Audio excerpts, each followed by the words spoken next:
Good morning everyone. Today we're going to be talking about the Retem region player survey results. So they did send us a questionnaire several months back and the results are in, and I must say, man, the JP players are brutal, are really brutal, but I think they are actually carrying the game on their backs and requesting Sega to fix the game. And yeah, it's actually really refreshing to see that the JP servers are complaining more than us actually, so we need to step up our game. But before we jump into all of that, if you're new to the channel, I upload NGS content daily, so if you do play this game, I would really appreciate a subscribe as it really helps out the channel.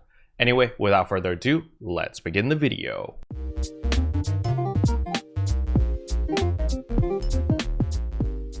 So as we can see here, the PSO2 New Genesis Retem region player survey results. So here are the different categories. They basically answer satisfaction of chapter 2 of the story, satisfaction with the exploration and combat sectors in Retem, satisfaction of the urgent quest, satisfaction of each class and weapon type, as well as feedback regarding 5-star weapons.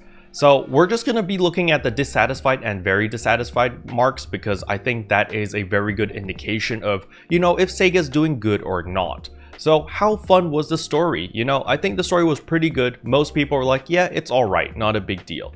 However, story volume, or like the amount of story, like the amount of content that was available, it's pretty lacking. A lot of people were very dissatisfied. It's a whopping 55% of the JP players were like, there's not enough story, this is garbage. On the global side, we were a little bit more tame actually. Only 43% of us were like, yo, the story's not enough. So yeah, pretty tame compared to the whopping 55% of the JP side.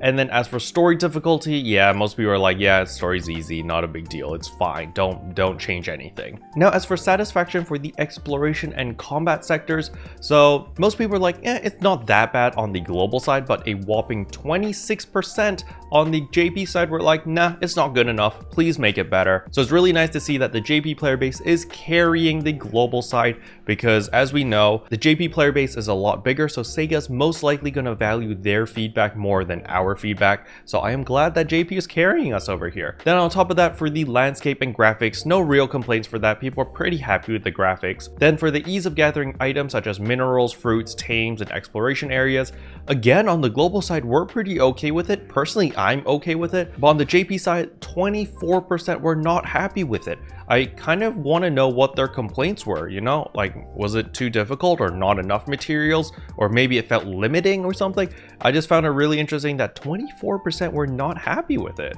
Then as for the ease of combat with enemies in the combat and exploration sectors, again, global side, we're really easily satisfied. While on the JP side, it was a whopping 41% dissatisfied. That's crazy to me. So again, you know, a lot of people are not happy with Retem, with what it gave. So Sega really got their butts handed to them throughout the survey. They really got that wake-up call saying that, yo, your main player base, the JP players, are not happy with the game. Please fix it. So pretty nice to see this. Very refreshing. Then we move on to the urgent quest, and everyone says the rewards suck. You can see here 54% of the JP players said the rewards aren't good enough, and this is where the global players speak out louder, as there is 56% of the global players are like, the rewards suck. So we beat the JP players by 2%. Yay, complaints, woo! So this is pretty cool. But yeah, rewards do suck in the urgent quest. They really should look into that and make it a little bit more worth it. Now, satisfaction for each class and weapon type. So unfortunately, I believe it was Partisan. A lot of people aren't happy with Partisan. A lot of people aren't happy with Talus. And those seem to be the biggest outliers at like 30 something percent, like 39%. A lot of people didn't like Talus.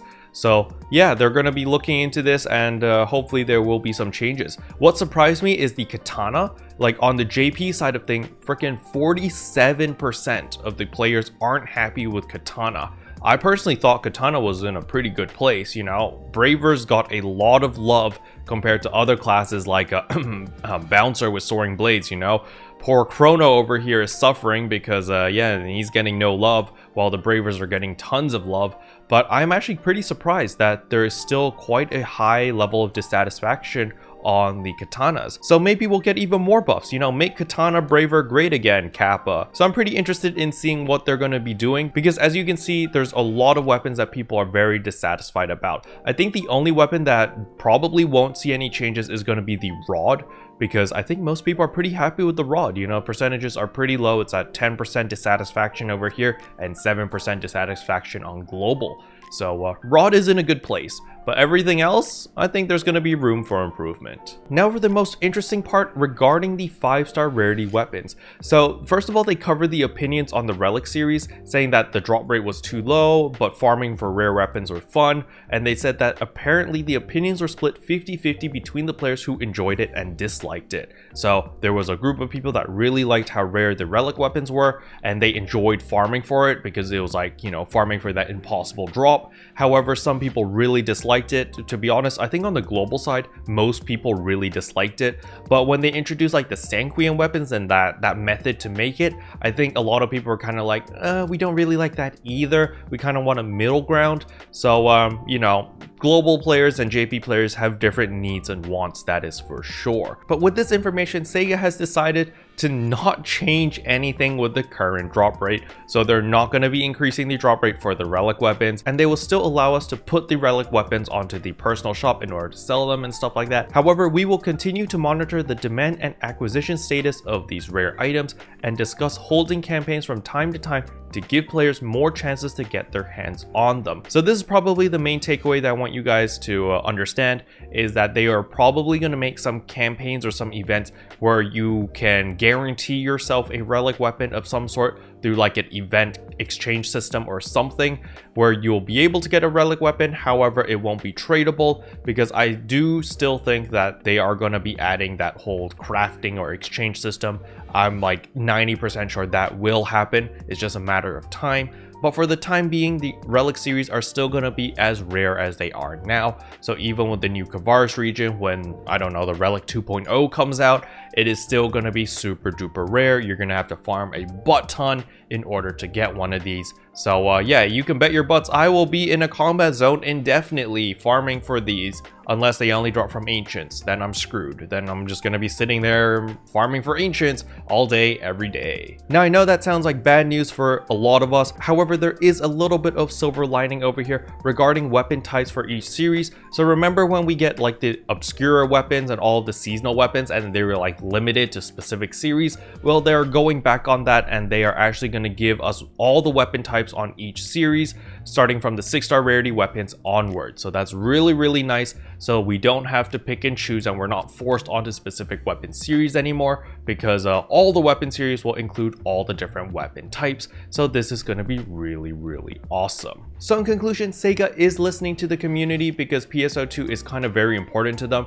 It actually makes quite a bit of money for Sega, so they don't want to drop the ball on this game. They want it to improve. They want it to become better, so more people are enticed to play the game. So yeah, don't worry guys, they have not given up hope. The game will improve over time. But more importantly, when these surveys do come out, please fill them out and give your honest feedback so that Sega can improve. And maybe in the next questionnaire, the global players, we can be a little bit more critical, since apparently the JB players are extremely cutthroat. You know, they're just no bars, no filter, and they went pure ham on the freaking questionnaires. So yeah, on the global side, we should probably do the same. Just go no filter and go really hard on Sega's team in order to see if we can get some bigger improvements, some greater improvements on the things that we actually want. Special thanks to all the members for supporting the channel. It really means a lot to me. Thank you again. But yeah, that's all I wanted to cover in today's video. Hopefully you guys found it helpful. If you did, I would appreciate a like and a subscribe, and I'll see you guys in tomorrow's video. Bye. What can I say except you're welcome for the